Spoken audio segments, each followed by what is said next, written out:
नमस्कार, स्वागत है आप सभी का। आप देख रहे हैं सुबह 9 बजे। मैं हूं प्रीति। आइए एक नजर डालते हैं हेडलाइंस पर। संसद के मॉनसून सत्र का आज आखिरी दिन। जीएसटी बिल पारित कराने के लिए विशेष सत्र बुलाने पर विचार। आज सुबह 9:30 बजे सीसीपीए की बैठक में होगी चर्चा। सरकार ने सुषमा स्वराज के इस्तीफे की मांग की खारिज। वित्त मंत्री ने किया विदेश मंत्री का जोरदार बचाव। लोकसभा में खारिज हुआ कांग्रेस का कार्यस्थगन प्रस्ताव। सूखा पीड़ित किसानों के लिए 300 करोड़ का राहत पैकेज। सीसीए की बैठक में फैसला। गन्ना किसानों के बकाया भुगतान के लिए चीनी मिलों को 6,000 करोड़ का कर्ज।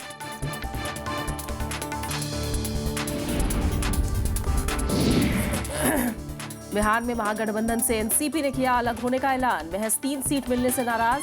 बंटवारे में आरजेडी जेडीयू को 100 सीटें और कांग्रेस को 40 सीटें। जम्मू कश्मीर में 2 आतंकी हमले। शोपियां में आज सुबह ग्रेनेड हमले में 6 घायल। श्रीनगर में बीती रात पुलिस स्टेशन में हमले में एएसआई समेत 4 सुरक्षाकर्मी जख्मी।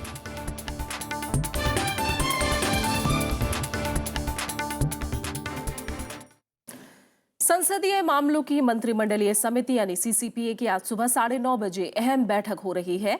इसमें संसद का विशेष सत्र बुलाने पर विचार हो सकता है।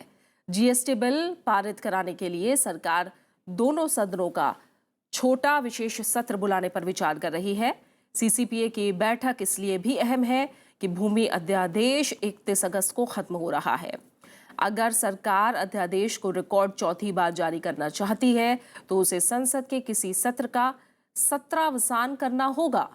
सीसीपीए की बैठक के बाद संसदीय कार्य मंत्री एम वेंकैया नायडू ने एनडीए नेताओं की बैठक बुलाई है।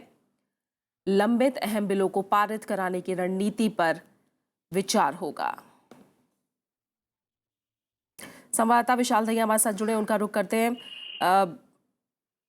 विशाल, माना जाए बहुत मुमकिन है कि विशेष सत्र बुलाया जाए, क्योंकि हम जानते हैं अप्रैल 2016 से सरकार जीएसटी लागू करना चाहती है और ये संविधान संशोधन बिल है। बिल के पास होना और उसके बाद आगे की प्रक्रिया भी बहुत बड़ी है। जी, बिल्कुल सही कहा आपने। और सबसे महत्वपूर्ण बात सरकार के लिए यहाँ ये है कि लगभग पूरा सत्र, मॉनसून सत्र जो है, पूरा सत्र निकल गया है। आज आखिरी दिन है मॉनसून सत्र का, लेकिन जो महत्वपूर्ण विधेयक थे, खासतौर पे जीएसटी बिल जिसका आपने जिक्र किया, संविधान संशोधन विधेयक है और उसकी प्रक्रिया काफी लंबी है। तो केवल राज्यसभा में या पार्लियामेंट में, संसद में इसे पास कराना जरूरी नहीं है, बल्कि उसके बाद आगे की जो कार्रवाई है उसमें भी समय लगेगा। और सरकार ने जो 1 अप्रैल 2016 का टारगेट रखा है जीएसटी रोल आउट करने के लिए, उस टारगेट को मीट करने के लिए जल्द से जल्द इस बिल को पास कराना जरूरी है। तो इस लिहाज से अब 9:30 बजे जो बैठक सीसीपीए की होगी, उसमें ऐसा माना जा रहा है कि इस सत्र का सत्रावसान आज जरूर हो सकता है, लेकिन सरकार ये कोशिश करेगी कि 1 या 2 दिन अगर जरूरत पड़े तो कोई विशेष सत्र बुलाया जा सके, क्योंकि 15 अगस्त बहुत नजदीक है। परसों यानी कि एक दिन बाद 15 अगस्त होगी। जो स्वतंत्रता दिवस की तैयारियां हैं वो पूरी की जा चुकी हैं। तो शायद सरकार के लिहाज से इस सत्र की अवधि बढ़ाना शायद थोड़ा सा मुश्किल हो।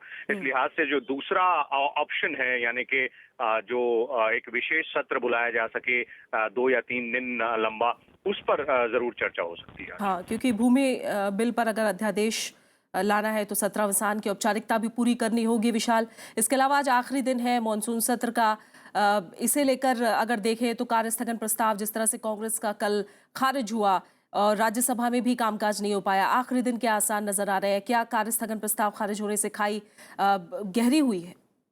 देखिए, कांग्रेस के बर्ताव में कोई खास बदलाव इस वक्त नजर नहीं दिखाई दे रहा है, और उनकी रणनीति में भी, क्योंकि कल जब स्थगन प्रस्ताव खारिज हुआ उसके बाद भी कांग्रेस की तरफ से जो बयान आए हैं, सीधे तौर पर कल रात में 8 बजे जो सोनिया गांधी कांग्रेस अध्यक्ष हैं, उन्होंने अपनी पार्टी के सांसदों के लिए एक रात्रि भोज रखा था। और उसमें सूत्रों के मुताबिक, जो जानकारी हमारे पास है उसके मुताबिक, कांग्रेस अध्यक्ष ने साफ कर दिया था अपने पार्टी के नेताओं को कि जो रणनीति अभी तक पार्टी की रही है, रणनीति वही बरकरार रहेगी, उनकी मांग वही रहेगी। तो निश्चित रूप से अगर कांग्रेस के रुख में कोई बदलाव नहीं आ रहा है तो आज जो उम्मीद सरकार की तरफ से है कि शायद ऊपरी सदन में जीएसटी से संबंधित जो विधेयक है उसको पारित कराया जा सके, शायद वो आज जी विशाल, बहुत बहुत शुक्रिया विशाल आपका इस तमाम जानकारी को हम तक पहुंचाने के लिए। और संसद के मॉनसून सत्र का आज आखिरी दिन है। राज्यसभा के एजेंडे में आज भी जीएसटी से जुड़े संविधान संशोधन विधेयक पर चर्चा तय है। सदन में गतिरोध के चलते बिल पर पिछले 2 दिन से चर्चा नहीं हो पा रही है। कांग्रेस ललित मोदी विवाद, व्यापम घोटाले के साथ काले धन का मुद्दा भी उठा रही है। उधर कांग्रेस के रुख को सरकार विकास विरोधी बता रही है। बुधवार को भी विपक्ष के भारी विरोध के चलते राज्यसभा की कार्यवाही नहीं चल पाई। सरकार की ओर से जीएसटी बिल पर चर्चा कराने की कोशिशें भी नाकाम हो गईं। कांग्रेस ने कार्यवाही चलाने से पहले ललित मोदी विवाद, व्यापम घोटाले, काले धन की वापसी जैसे मुद्दों पर प्रधानमंत्री के जवाब रखी। Day one of this session, when it comes to fixing accountability and taking action, that's why the opposition has been giving these motions, notice for motions, repeatedly. So it cannot be said that if yesterday it was disposed of, opposition's right is taken away. लेकिन सरकार ने कांग्रेस के इस रुख को विकास विरोधी बताया है। डिस्कशन को अलाउ किया, डिबेट को अलाउ किया, बट अनफॉर्चुनेटली ये तैयार ही नहीं है। हम तो इनसे हाथ जोड़ करके अपील करते हैं कि भैया केवल 1.5 दिन रह गया है, कम से कम अभी चर्चा। जो लोग अपने आप को गरीबों का दोस्त कहते हैं लेकिन सुधार होने नहीं देते ताकि विकास ना हो, वो सचमुच में गरीब के खिलाफ षड्यंत्र करते हैं। आसन की ओर से कार्यवाही चलाने में सहयोग की मांग की गई, लेकिन उसका भी कोई असर होता नहीं दिखा।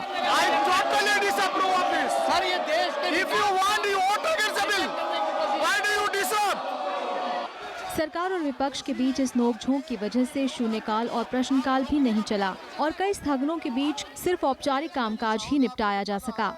लोकसभा से पारित हो चुके जीएसटी बिल को मंगलवार को वित्त मंत्री अरुण जेटली ने राज्यसभा में पेश किया था। सरकार की कोशिश इसे 1 अप्रैल 2016 से देश भर में लागू करने की है। कृति मिश्रा के साथ bureau report, Rajya Sabha TV. Lalit Modi विवाद में विदेश मंत्री सुषमा स्वराज के खिलाफ लोकसभा में कांग्रेस का कार्य स्थगन प्रस्ताव ध्वनिमत से गिर गया। साथ ही सरकार ने सुषमा स्वराज के इस्तीफे की मांग सिरे से खारिज कर दी। कार्य स्थगन प्रस्ताव पर चर्चा के दौरान विदेश मंत्री ने आईपीएल के पूर्व कमिश्नर ललित मोदी को मदद पहुंचाने को लेकर लगे आरोपों से इनकार किया, तो कांग्रेस उपाध्यक्ष राहुल गांधी ने आरोप लगाया कि ललित मोदी को मदद के बदले सुषमा स्वराज को पैसे मिले हैं। कांग्रेस ने प्रधानमंत्री से जवाब की मांग दोहराई। ललित मोदी विवाद पर लोकसभा में कल कार्य स्थगन प्रस्ताव पर चर्चा का जवाब देते हुए वित्त मंत्री अरुण जेटली ने विदेश मंत्री सुषमा स्वराज का बचाव किया। उन्होंने विपक्ष के आरोपों को बेबुनियाद बताया और सुषमा स्वराज के इस्तीफे की मांग खारिज कर दी। You took steps where you could never succeed. The correct steps, that is registration of case under PMLA, activation of that case, summoning him in that case for the first time, getting a non-bailable warrant against him, moving for a red corner alert against him. These are all steps which will be taken now. And therefore, Madam, the government rejects each of these charges and the question of Sushma ji resigning does not arise. इससे पहले कार्यस्थगन प्रस्ताव पर चर्चा के दौरान विदेश मंत्री सुषमा स्वराज ने अपनी सफाई पेश की। उन्होंने ललित मोदी को बेजा फायदा पहुंचाने से साफ इनकार किया। सुषमा स्वराज ने कहा कि ललित मोदी की बीमार पत्नी को सिर्फ मानवीय आधार पर सहायता मुहैया कराई गई। अपील फाइल नहीं हुई आपके कारण, राइट ऑफ रेजिडेंसी उसे मिला आपके कारण, वापस वो क्यों नहीं लाया जा सका आपके कारण, क्योंकि आपने एक्स्ट्राडिशन रिक्वेस्ट नहीं डाली। आप मुझसे पूछते हो कि मैंने उसकी मदद की। कांग्रेस नेता मल्लिकार्जुन खड़गे समेत 7 सांसदों की ओर से कार्य स्थगन प्रस्ताव पर चर्चा के लिए नोटिस दिया गया था। बार बार अवरोधों के चलते करीब 1:45 बजे इस पर चर्चा शुरू हो पाई। कांग्रेस ने विदेश मंत्री के इस्तीफे के साथ इस मुद्दे पर प्रधानमंत्री से जवाब की मांग को फिर दोहराया। उनके ऊपर 16 केसेस है, उन्होंने बताया। जब 16 केसेस है, आपको मालूम है यहां से इकोनॉमिक ऑफेंस में वो इन्वॉल्व है, ये भी मालूम है, और वो कहां रह रहा है ये भी आपको मालूम है। मालूम रहते हुए भी फॉरेन मिनिस्टर किस बेसिस पे उसको मदद करने की कोशिश की है। हम ये जानना चाहते हैं कितना पैसा मिला, जो ब्लैक मार्केट, जो काला धन है, उसका जो चिन्ह है, उसको बचाने के लिए कितना पैसा मिला। और दूसरा सवाल, आपने ये काम छुप के क्यों किया, खुले में क्यों नहीं किया, साधन के सामने क्यों नहीं किया, प्रधानमंत्री को क्यों नहीं बताया, या बताया या नहीं बताया। कई अन्य दलों ने भी कार्यस्थगन प्रस्ताव पर अपनी राय रखी। Which goes into the body politic to make our democracy weak. It is corruption through last so many years that has actually weakened our intelligence. जब विदेश मंत्री जी के पास उनका फोन आया कि मुझे ये डॉक्यूमेंट चाहिए, ट्रैवल डॉक्यूमेंट चाहिए, तो ये था कि विदेश मंत्री जी उसी वक्त कैबिनेट को या प्रधानमंत्री जी को बताते कि एक ऐसे अपराधी के साथ हमारा संपर्क हुआ है, उसकी ये मांग है। मॉनसून सत्र के दौरान ललित मोदी विवाद पर कांग्रेस सरकार पर लगातार हमलावर रही है। कांग्रेस सहित विपक्षी दल सुषमा स्वराज के इस्तीफे की मांग पर कायम है। प्रणव गोस्वामी के साथ ब्यूरो रिपोर्ट, राज्यसभा टीवी। ग्रामीण विकास से जुड़ी संसद की स्थायी समिति ने मनरेगा योजना में खामियों को लेकर कई सवाल उठाए हैं। एआईएडीएम के सांसद पी वेणुगोपाल की अध्यक्षता वाली समिति ने मनरेगा में फर्जी जॉब कार्ड, नकली नामों से जारी कार्ड, मनरेगा के लिए फर्जी नामों का पंजीकरण जैसी खामियों पर सरकार का ध्यान खींचा है। संसद में पेश समिति की रिपोर्ट में मनरेगा की औचक जांच के साथ खातों की सीएजी जांच की सिफारिश की गई है। केंद्र सरकार ने सूखा पीड़ित किसानों की मदद के लिए 300 करोड़ रुपए जारी करने का ऐलान किया है। आर्थिक मामलों की कैबिनेट कमेटी की कल हुई बैठक में यह फैसला लिया गया। गन्ना किसानों के बकाया भुगतान के लिए चीनी उद्योग को 6000 करोड़ रुपए का कर्ज देने का भी फैसला किया गया है। प्रधानमंत्री नरेंद्र मोदी की अध्यक्षता में कल हुई आर्थिक मामलों की कैबिनेट समिति यानी सीसीईए ने कई अहम फैसले लिए। कमजोर मानसून को देखते हुए सरकार ने 300 करोड़ रुपए के राहत पैकेज का ऐलान किया है। इससे किसानों को डीजल, बीज और बागवानी पर सब्सिडी दी जाएगी। सूखा पीड़ित इलाकों में किसानों को 50% डीजल सब्सिडी मिलेगी। ये मदद उन इलाकों के लिए होगी जहां 15 जुलाई तक 50% कम बारिश हुई है। महाराष्ट्र के मराठवाड़ा, आंध्र के रायलसीमा, कर्नाटक के उत्तरी इलाकों के साथ बिहार और पूर्वी उत्तर प्रदेश के सूखा पीड़ित इलाकों को इन उपायों से मदद मिलेगी। सीसीईए ने चीनी मिलों को 6000 करोड़ रुपए तक का कर्ज देने का फैसला भी किया। इससे गन्ना किसानों के बकाया भुगतान में मदद मिलेगी। सरकार ने बैंकों को चीनी मिलों से किसानों की सूची लेकर उन्हें सीधे भुगतान करने की छूट दे दी है। फिलहाल मिलों पर गन्ना किसानों का 15,400 करोड़ रुपए बकाया है।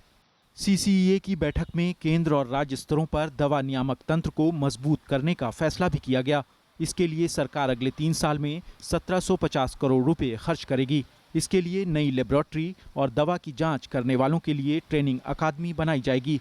वहीं पुरानी लेबोरेटरी का आधुनिकीकरण होगा। इससे घरेलू दवा कंपनियों को गुणवत्ता बढ़ाने का मौका मिलेगा। इसके अलावा कैबिनेट ने स्पेक्ट्रम शेयरिंग के लिए नए दिशा निर्देशों को भी कल मंजूरी दी। ये दिशा निर्देश ट्राई के सुझावों पर बनाए गए हैं। विशाल दैया, राज्यसभा टीवी। कांग्रेस अध्यक्ष सोनिया गांधी की तरफ से दिए गए रात्रि भोज में लोकसभा और राज्यसभा के पार्टी सांसद शामिल हुए।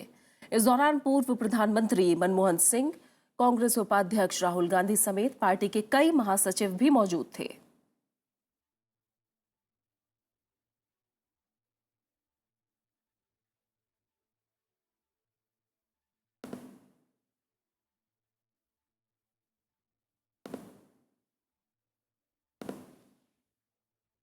पश्चिम बंगाल की मुख्यमंत्री ममता बनर्जी ने राज्य में बाढ़ से हुए नुकसान के सिलसिले में बुधवार को प्रधानमंत्री नरेंद्र मोदी से मुलाकात की। ममता ने राज्य में पुनर्वास और पुनर्निर्माण के लिए 21,000 करोड़ रुपए की वित्तीय सहायता मुहैया कराने की गुजारिश की है। प्रधानमंत्री से मुलाकात में ममता बनर्जी ने जानकारी दी कि राज्य के 12 जिले बुरी तरह से बाढ़ से पीड़ित हुए हैं। इन जिलों में 13 लाख हेक्टेयर खेती चौपट हो गई है। साथ ही 1 करोड़ लोगों पर बुरा असर पड़ा है। मुख्यमंत्री ने प्रधानमंत्री से फसलों की तबाही झेल चुके किसानों को कर्ज मुहैया कराने संबंधी एक कार्यक्रम पर विचार करने का आग्रह भी किया है। उन्होंने बताया कि प्रधानमंत्री ने उनके आग्रह पर विचार करने का आश्वासन दिया है। इस बीच पश्चिम बंगाल में मरने वालों का आंकड़ा 132 तक पहुंच चुका है। हालांकि अब बाढ़ के हालात में तेजी से सुधार हो रहा है। दिल्ली में एनसीपी प्रमुख शरद पवार के घर पर कल गैर कांग्रेस और गैर एनडीए पार्टियों के नेताओं की बैठक हुई। इसमें क्षेत्रीय पार्टियों TMC, Samajwadi party, JDU, RJD और नेशनल कॉन्फ्रेंस के नेता शामिल हुए। उन्होंने बिहार विधानसभा चुनाव समेत महिलाओं, किसानों, युवाओं और संघीय ढांचे को लेकर चर्चा की। जेडीयू अध्यक्ष शरद यादव ने गैर कांग्रेसी नेताओं की अगली बैठक 22 सितंबर को बुलाई है। एनसीपी अध्यक्ष शरद पवार के आवास पर 6 गैर कांग्रेसी और गैर एनडीए क्षेत्रीय दलों की बैठक में साझा राजनीतिक रणनीति बनाने पर चर्चा हुई। बैठक में समाजवादी पार्टी प्रमुख मुलायम सिंह यादव, टीएमसी अध्यक्ष और पश्चिम बंगाल की मुख्यमंत्री ममता बनर्जी, जेडीयू अध्यक्ष शरद यादव और नेशनल कॉन्फ्रेंस के अध्यक्ष फारूक अब्दुल्ला भी शामिल हुए। बैठक के बाद मुलायम सिंह यादव ने कहा कि क्षेत्रीय पार्टियों के एक जैसे मुद्दे हैं और वो मिलकर अपनी बात रखेंगे। संघीय ढांचा को मजबूत रखने के लिए और जो कमजोर करने की कोशिशें बीच में होती हैं, संघीय ढांचा को बनाए रखने के लिए हम हर प्रयास करेंगे। हालांकि निमंत्रण दिए जाने के बावजूद दिल्ली के मुख्यमंत्री अरविंद केजरीवाल बैठक में शामिल नहीं हुए, लेकिन ममता बनर्जी के जरिए केजरीवाल ने इन नेताओं को 22 सितंबर को बुलाई गई उस बैठक में शामिल होने का आग्रह किया, जिसमें सहयोगात्मक संघवाद पर चर्चा होगी।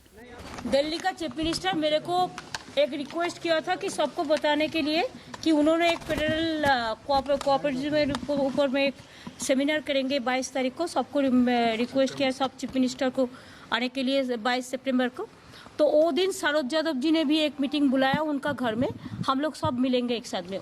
कांग्रेस के बारे में पूछे जाने पर एनसीपी अध्यक्ष शरद पवार ने कहा कि राष्ट्रीय मुद्दों पर कांग्रेस के साथ बात होनी चाहिए। हम चाहते हैं कि कांग्रेस लीडरशिप के साथ भी ये नेशनल इश्यूज है, ये इश्यूज के बारे में बात करें और हम ये बात करने की प्रक्रिया शुरू करने वाले हैं।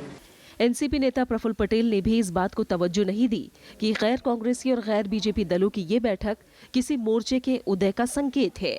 उन्होंने कहा कि समान विचारधारा वाले सभी दलों को मिलकर काम करना चाहिए ताकि जनता के मुद्दों के हल के लिए कोई रास्ता निकल सके। अनु दीवान, राज्यसभा टीवी। बिहार में जनता परिवार महागठबंधन में दरार पड़ गई है। सीट बंटवारे से नाराज एनसीपी ने अकेले विधानसभा चुनाव लड़ने का फैसला किया है। कल पटना में जेडीयू, आरजेडी और कांग्रेस ने साझा प्रेस कॉन्फ्रेंस करके सीट बंटवारे का ऐलान किया। समझौते के मुताबिक बिहार विधानसभा की 243 सीटों में से आरजेडी, जेडीयू 100 सीटों पर जबकि कांग्रेस 40 सीटों पर चुनाव लड़ेगी, जबकि एनसीपी को महज 3 सीटें दी गई।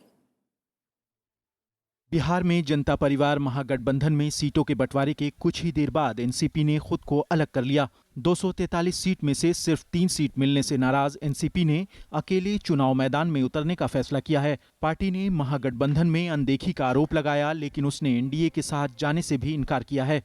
इससे तो यही साबित होता है कि इस महागठबंधन को एनसीपी की आवश्यकता नहीं है, हमारी आवश्यकता नहीं है। नहीं, एनडीए के साथ जाने का प्रश्न नहीं उठता है। लेकिन हम समझेंगे आने वाले दिनों में हम देखेंगे कि और कौन सा ऐसा गठबंधन बनता है जो प्रगतिशील है, लोकतांत्रिक है और धर्मनिरपेक्ष। वैसे गठबंधन के साथ हम जा सकते हैं। इससे पहले कल पटना में बिहार विधानसभा चुनाव के लिए जेडीयू, आरजेडी और कांग्रेस ने कर सीटों के बंटवारे की जानकारी दी। जेडीयू और आरजेडी 100 जबकि कांग्रेस 40 सीटों पर चुनाव लड़ेगी। मुख्यमंत्री नीतीश कुमार ने एक बार फिर डीएनए से जुड़े बयान को लेकर प्रधानमंत्री नरेंद्र मोदी पर तीखे प्रहार किए। वो लोग तो पूरे तौर पर कंफ्यूज्ड हैं, उनको पता ही नहीं है कि क्या कहना है और किस बात के लिए परिवर्तन। ये जो बिहार का मान सम्मान बढ़ा है, इसको फिर मिट्टी में मिलाना है क्या? किस बात का परिवर्तन? महागठबंधन 30 अगस्त को पटना में स्वाभिमान रैली करेगा, जिसमें सभी दलों के शीर्ष नेता शामिल होंगे। आरजेडी प्रमुख लालू प्रसाद यादव ने महागठबंधन के सत्ता में वापसी का दावा किया। हम लोग एक हैं, एक रहेंगे और खाली पाव भाजपा को, आरएसएस को नागपुर पहुंचवा देंगे।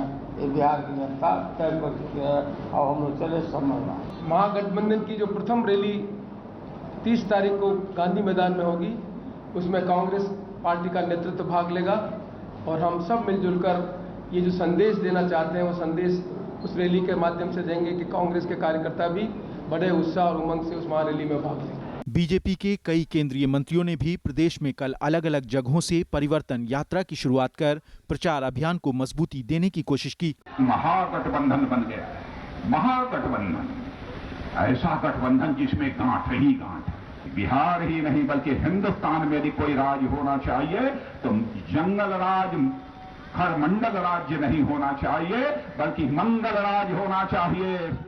बीते विधानसभा चुनाव में बीजेपी के साथ चुनाव लड़ते हुए जेडीयू ने 117 सीटों पर जीत दर्ज की थी, लेकिन इस बार आरजेडी के साथ तालमेल की वजह से उसे कम सीटों पर ही समझौता करना पड़ा। बिहार विधानसभा का इस बार का चुनाव कई मायनों में अलग है और अब सभी को चुनाव की तारीखों का इंतजार है। Bureau report, Rajya Sabha TV. Railway में ऊर्जा क्षमता और नवीकरणीय ऊर्जा को बढ़ावा देने के लिए कल ऊर्जा और रेल मंत्रालय के बीच 4 समझौते हुए हैं। इस मौके पर रेल मंत्री सुरेश प्रभु और ऊर्जा मंत्री पीयूष गोयल मौजूद थे। इन समझौतों में रेलवे पर होने वाले खर्च को घटाने के लिए ऊर्जा मंत्रालय के विशेषज्ञों की मदद ली जाएगी। रेलवे को सौर ऊर्जा की दिशा में आगे बढ़ाने पर सहमति बनी है। साथ ही रेलवे की ऊर्जा क्षमता को आगे बढ़ाने के उपायों पर भी समझौता हुआ है। इन समझौतों के बाद रेलवे की ऊर्जा क्षमता बढ़ेगी और साथ ही साथ इसका असर रेलवे की कार्य प्रणाली पर भी पड़ेगा। वहीं सौर ऊर्जा के लागू होने से रेलवे के बजट पर भी सकारात्मक प्रभाव पड़ने की उम्मीद है। फिलहाल एक छोटे से ब्रेक के लिए रुक रहे हैं और ब्रेक के बाद आगे देखेंगे। सायना नेहवाल पहुंची विश्व बैडमिंटन चैंपियनशिप के महिला एकल प्री क्वार्टर फाइनल में।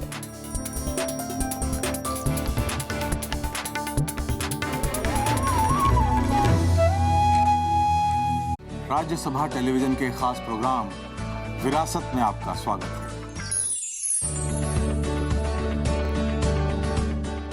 नया कलेवर, नया अंदाज, नए रूप में विरासत का आगाज। देखिए हर बार नया किरदार। उनकी नजर उनका शहर के बाद विरासत का इंद्रधनुषी संसार, सिर्फ राज्यसभा टीवी पर।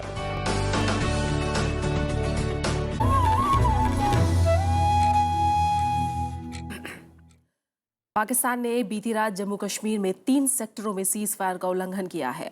पाकिस्तानी सुरक्षा बलों ने बीजी सेक्टर, कृष्णा घाटी सेक्टर और पुल्लनवाला सेक्टर में फायरिंग की। बीजी सेक्टर में फायरिंग रात करीब 12:30 बजे शुरू हुई, जो करीब 1 घंटे तक जारी रही। कृष्णा घाटी सेक्टर में बीती रात करीब 8 बजे सीज फायर का उल्लंघन हुआ। वहीं पुल्लनवाला सेक्टर में 2 बार फायरिंग हुई। पाकिस्तान ने अगस्त में 2 दर्जन बार संघर्ष विराम का उल्लंघन किया है। जम्मू कश्मीर में पिछले 12 घंटे में 2 आतंकवादी हमले हुए हैं। आज सुबह शोपियां में ग्रेनेड हमला हुआ, इसमें 6 लोग घायल हुए। यह हमला उस वक्त हुआ जब लोग सुबह की नमाज के लिए जुटे थे। बीती रात आतंकवादियों ने श्रीनगर के खानियार पुलिस स्टेशन के बाहर भी ग्रेनेड से हमला किया। इसमें सीआरपीएफ के एक एएसआई समेत 4 सुरक्षाकर्मी जख्मी हो गए। श्रीनगर में हुए हमले के बाद आतंकवादियों को पकड़ने के लिए सुरक्षा बलों ने अभियान चला रखा है। मदर डेयरी के दूध में डिटर्जेंट और चर्बी मिलने की पुष्टि हुई है। गाजियाबाद के फूड एंड ड्रग्स एडमिनिस्ट्रेशन विभाग के अधिकारी विनीत कुमार ने कोलकाता स्थित केंद्रीय प्रयोगशाला से मिली रिपोर्ट के बाद ये बात कही। जनवरी में मदर डेयरी के फुल क्रीम और टोन दूध के ये नमूने गाजियाबाद के गोविंदपुरम और लोनी से लिए गए थे। पहले इनकी जांच मेरठ की राज्य प्रयोगशाला में हुई। इन नतीजों को मदर डेयरी ने खारिज कर दिया और कोलकाता की केंद्रीय प्रयोगशाला में जांच की मांग की। इसके बाद कोलकाता की प्रयोगशाला में भी हानिकारक तत्व मिलने की पुष्टि हुई है। अब गाजियाबाद प्रशासन मदर डेयरी के खिलाफ कानूनी कार्रवाई शुरू करेगा। दिल्ली कांग्रेस के अध्यक्ष अजय माकन ने कल जंतर मंतर पर 1 दिन का अनशन किया। दिल्ली कांग्रेस के इस अनशन का मकसद दिल्ली में स्ट्रीट वेंडर्स एक्ट 2014 को लागू करवाना है। कांग्रेस का कहना है कि आम आदमी पार्टी की सरकार को सत्ता पर काबिज हुए 6 महीने बीत जाने के बाद अब तक इस कानून का नोटिफिकेशन भी नहीं हुआ है। अनशन करने वालों के खिलाफ बयान देने वाली कांग्रेस पार्टी अब खुद ही अनशन की राह पर निकल पड़ी है। दिल्ली प्रदेश कांग्रेस अध्यक्ष अजय माकन ने 5 लाख रेहड़ी पटरी वालों के लिए जंतर मंतर पर 1 दिन का अनशन किया। कांग्रेस का कहना है कि कांग्रेस शासित राज्य जैसे उत्तराखंड, कर्नाटका में स्ट्रीट वेंडर्स एक्ट 2014 को लागू कर दिया, लेकिन दिल्ली में इसे जानबूझकर लटकाया जा रहा है। जब तक उन्होंने स्टेट गवर्नमेंट ने नोटिफिकेशन नहीं इश्यू कर रहे उसी तक इसका इम्प्लीमेंटेशन नहीं होगा। ये नोटिफिकेशन के बाद पूरा दिल्ली का रहरी पट्टी लोग का सेंसस लेना है। कम से कम 4.5 लाख लोग हैं दिल्ली में, वो सबको एक कार्ड मिलना है। ये कार्ड उनका अधिकार है, कानूनी अधिकार है।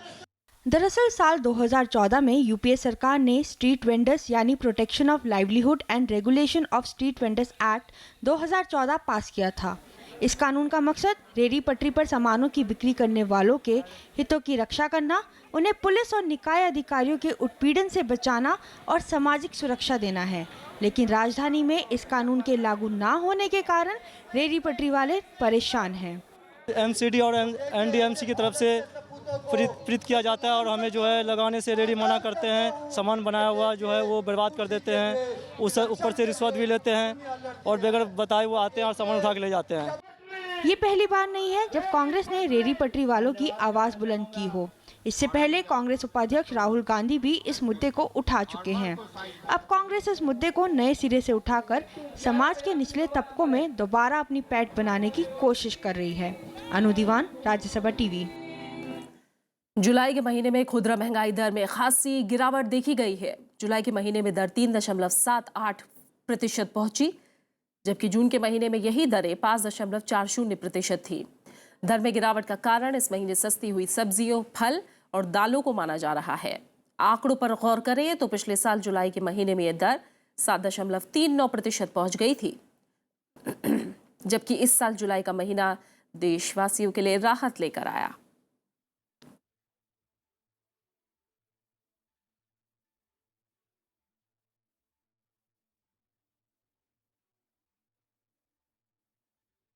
अंतर्राष्ट्रीय खबरों की बात करते हैं। चीन से बड़ी खबर है। तटीय शहर तियानजिन में बीती रात एक गोदाम में 2 धमाकों से कम 17 लोगों की मौत हो गई।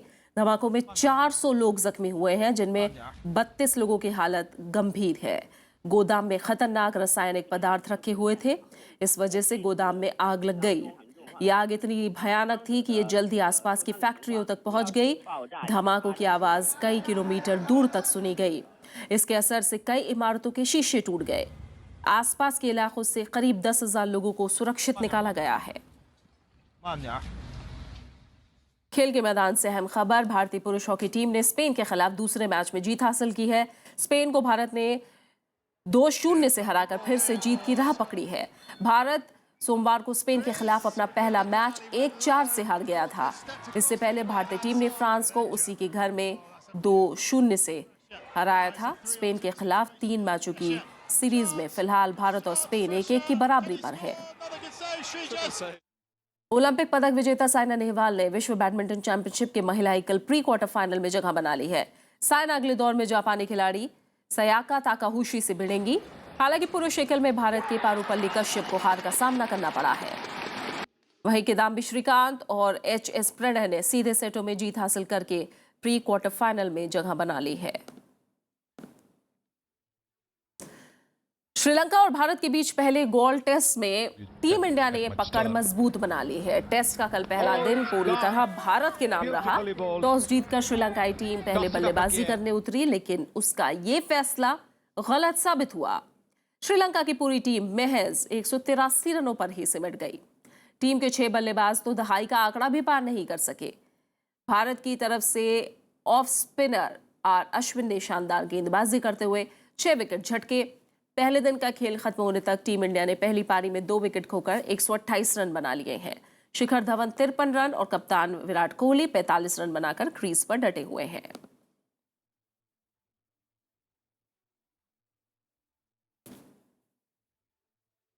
और इसी के साथ फिलहाल इस बुलेटिन में इतना ही। आखिर में एक नजर हेडलाइंस पर। संसद के मॉनसून सत्र का आज आखिरी दिन। जीएसटी बिल पारित कराने के लिए विशेष सत्र बुलाने पर विचार। आज सुबह 9:30 बजे सीसीपीए की बैठक में होगी चर्चा। सरकार ने सुषमा स्वराज के इस्तीफे की मांग की खारिज। वित्त मंत्री ने किया विदेश मंत्री का जोरदार बचाव। लोकसभा में खारिज हुआ कांग्रेस का कार्य स्थगन प्रस्ताव।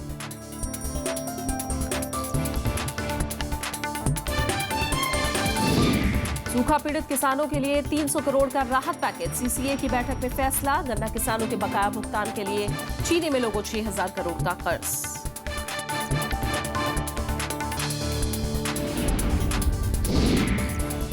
बिहार में महागठबंधन से एनसीपी ने किया अलग होने का ऐलान। महज 3 सीट मिलने से नाराज।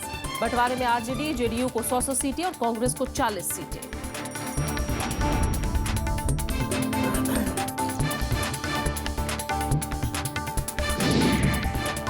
जम्मू कश्मीर में 2 आतंकी हमले। शोपियां में आज सुबह ग्रेनेड हमले में 6 घायल। श्रीनगर में बीती रात पुलिस स्टेशन में हमले में एएसआई समेत 4 सुरक्षाकर्मी जख्मी।